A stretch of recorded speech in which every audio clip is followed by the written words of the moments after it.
Nang napatingin ako sa labubo ng anak ko ay naalala ko ang watawat na ito, kung kaya ay bumabalik ako minsan sa park at dumaan sa cultural upang isabi sa sarili ko na bakit hindi ko pa nabansag agad ang pangalan ng park ang kinakatayon ko. Hindi ko pa matapos-tapos si Sala Park. Ang mga statue rebulto na pinapakita ko ay naging gabay ng aking mindset. Ang malahiganting statue rebulto kasi turo ng turo at sinundan ko naman. Ang turong ito ay parang sagot na ng aking tinutukoy na friendship park. Kung nagkamali man ako sa tawag kong friendship park na ito, press.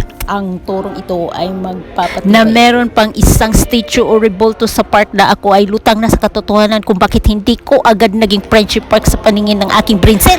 Napakayaman ng tanawin ng friendship park. Kaya mula sa Cultural Hall ay bababa tayo upang tawirin ang friendship park. Pahinga. Ang pahinga ay hindi pahingi dahil sa Bisaya ito ay pahuway at sa English naman ay rest. Kusang ginagawa mo ang salitang pahinga dahil tawag ng nararamdaman.